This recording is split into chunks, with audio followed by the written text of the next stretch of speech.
आज 31 दिसंबर है। साल की वो आखिरी शाम जब पूरा देश जश्न की तैयारी में डूबा है। कोई केक ऑर्डर कर रहा है, कोई पिज्जा मंगवा रहा है, तो कोई घर की पार्टी के लिए ग्रोसरी का इंतजार कर रहा है। लेकिन इस बार की न्यू ईयर ईव पर आपके फोन की स्क्रीन पर एक मैसेज फ्लैश हो सकता है, डिलीवरी पार्टनर उपलब्ध नहीं है।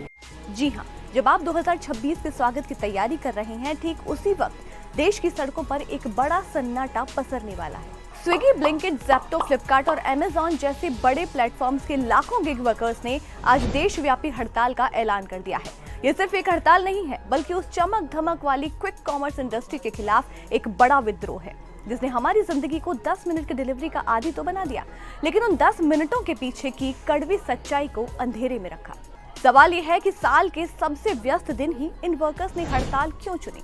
जवाब सीधा है, जब सिस्टम बहरा हो जाए तो धमाका जोर का करना पड़ता है।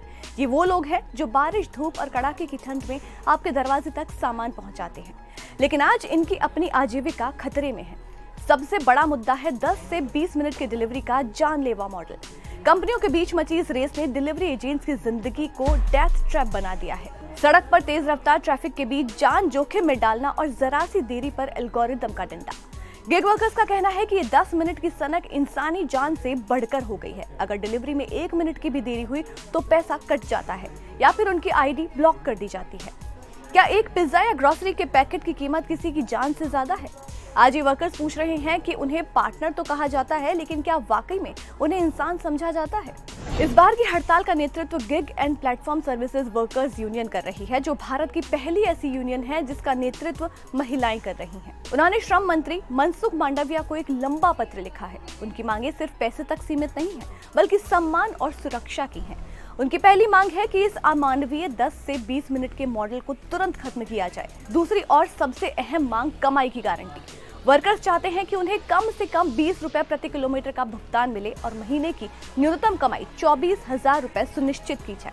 आज स्थिति यह है कि पेट्रोल के दाम बढ़ रहे हैं, लेकिन इन वर्कर्स की जेब खाली हो रही है।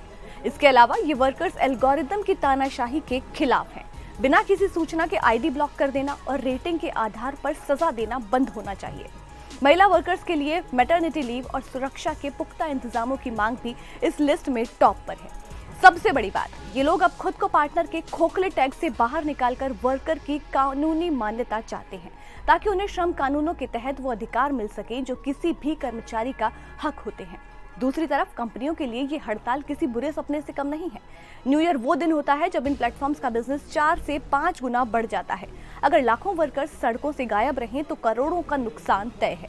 लेकिन बात सिर्फ पैसों की नहीं है। यूनियन का कहना है कि अगर इन वर्कर्स का शोषण जारी रहा तो भारत की आर्थिक वृद्धि का ये मॉडल लंबे समय तक टिक नहीं पाएगा। इसी के मद्देनजर श्रम मंत्रालय से मांग की गई है कि वो हस्तक्षेप करे और कंपनियों के साथ एक त्रिपक्षीय वार्ता यानी शुरू करें। ये लड़ाई अब सिर्फ एक दिन की हड़ताल भर नहीं है, बल्कि भारत की गिग इकोनॉमी के भविष्य का फैसला करेगी। क्या हम एक ऐसा समाज बनाना चाहते हैं जहां हमारी 10 मिनट की सुविधा किसी की मजबूरी और असुरक्षा पर टिकी हुई हो? आज की रात जब आप अपने मोबाइल ऐप को रिफ्रेश करेंगे तो एक बार उन हाथों के बारे में जरूर सोचिएगा जो शायद आज अपने हक के लिए मुट्ठियां ताने सड़कों पर खड़े हैं।